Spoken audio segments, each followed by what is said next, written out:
Em quem estás alicerçado? Qual o fundamento desta obra? Quanto investimento nesta estrutura? Mas essa obra, a sua casa, está construída sobre a areia ou sobre a rocha? No reino de Deus, as palavras devem estar de acordo com as ações. Não podemos remover marcos e jamais colocar outro fundamento do qual já foi posto, Jesus. Não podemos normalizar uma cultura em que se pensa uma coisa e se faz outra. Isso é incoerência. Pensar e praticar o que se pensa é retidão cristã, ou seja, não somos apenas ouvintes, mas praticantes e vivemos a palavra de Deus. Nesse sentido, nossa mensagem terá credibilidade quando for confirmada pela prática. Nossa prática será bem mais compreendida quando apresentar o pensamento que a fundamenta, Jesus. Por isso, que a conclusão do Sermão do Monte traz duas imagens para refletir a respeito dessa coerência entre a verdade e a prática, que revela a verdadeira identidade do súdito do reino. O Sermão do Monte tem uma conclusão, a imagem de duas pessoas, uma prudente e a outra tola. A virtude da prudência é ensinada ao longo das Escrituras. No Sermão do Monte, ela se revela na imagem do homem sábio e prudente que construiu a sua casa sobre a rocha. Aquele que ouve, coloca em prática e vive a palavra de Deus é como um homem que construiu a sua casa sobre a rocha. Quando o mau tempo, as tempestades e intempéries da vida batem contra a casa com toda fúria, ela ainda permanece firme. Glória a Deus.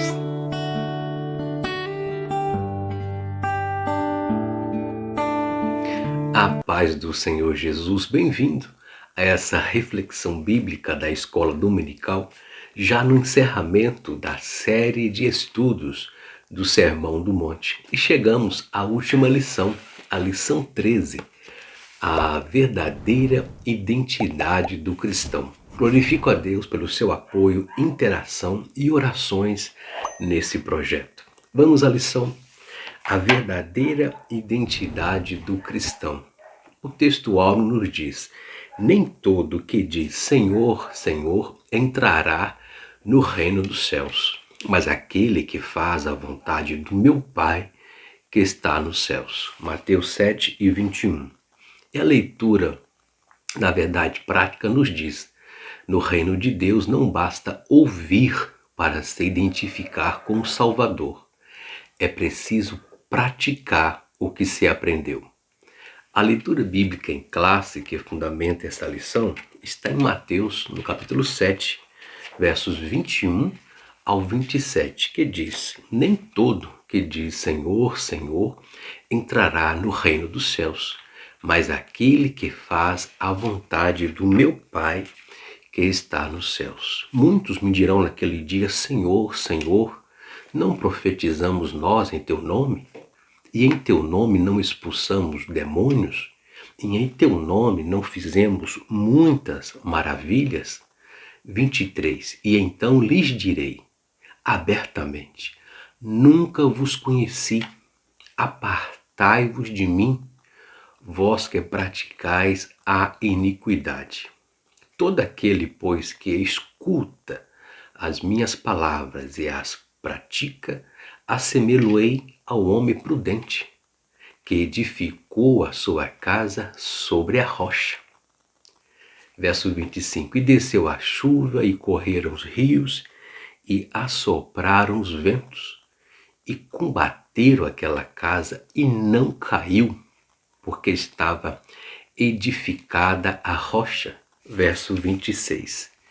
E aquele que ouve as minhas palavras e as não cumpre, compará-lo-ei ao homem insensato, que edificou a sua casa sobre a areia. E desceu a chuva, correram os rios, assopraram os ventos, e combateram aquela casa, e caiu. E foi grande a sua queda, foi grande a sua ruína. Nesse contexto, percebe-se a pessoa prudente e a tola, a insensata, e os fundamentos de areia e de rocha. O Sermão do Monte tem como conclusão deste encerramento do trimestre a imagem de duas pessoas, uma prudente e a outra insensata. A virtude da prudência, a sabedoria, é ensinada ao longo da Bíblia. No Sermão do Monte se aplica na imagem do homem sensato, prudente, que construiu a sua casa sobre a rocha. Essa pessoa é o ouvinte, o leitor, que ouviu, leu o sermão, assimilou e agora passou a viver de acordo com seus valores. Ele busca honrar a Cristo, domesticar sua natureza humana por meio do Espírito Santo. No lugar da soberba, busca praticar a humildade. No lugar da raiva, busca apresentar um ânimo manso e pacífico. Essa pessoa ouviu o Evangelho e tomou a resolução de colocá-lo em prática. Aleluia! Há outro homem no sermão, o que construiu a sua casa sobre a areia. Essa pessoa é o ouvinte, o leitor que ouviu, leu, mas não assimilou e continua a viver em contradição com os seus valores. Ele busca não honrar a Cristo, não busca domesticar sua natureza humana por meio do Espírito Santo. No lugar da humildade, pratica a soberba. No lugar da mansidão, manifesta a raiva, a irritação. Essa pessoa ouviu o Evangelho, mas não tomou a resolução de colocá-lo em prática. A falta de identidade e coerência entre o ouvir e praticar minou, ruiu o fundamento dessa casa, e foi grande a sua ruína. Qual é a nossa identidade?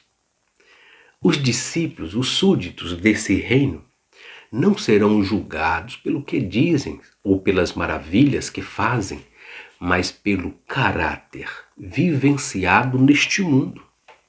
Segundo o Sermão do Monte, a identidade do seguidor de Jesus é revelada por meio do seu caráter e valores.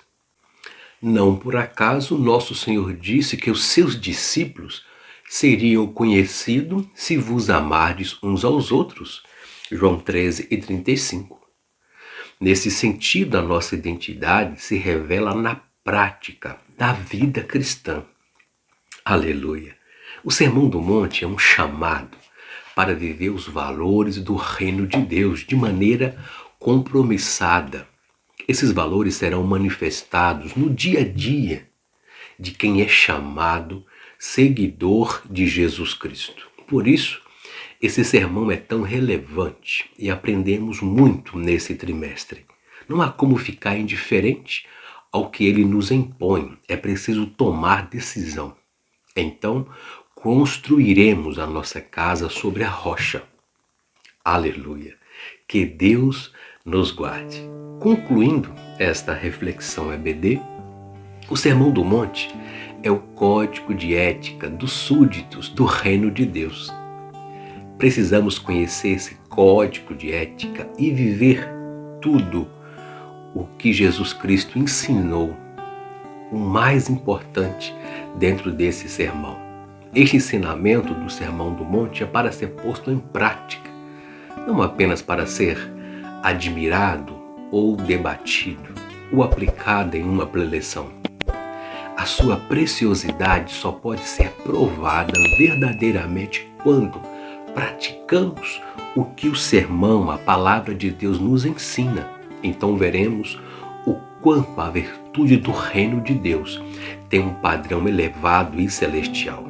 Sua ética não é deste mundo, mas do céu. Para vivê-la é preciso ter o caráter transformado, a fim de que, com o nosso viver, glorifiquemos ao nosso Deus. Aleluia! chegamos a mais um final de um trimestre. O meu muito obrigado pela sua companhia, apoio, carinho e orações. Gratidão, forte abraço e que Deus vos abençoe.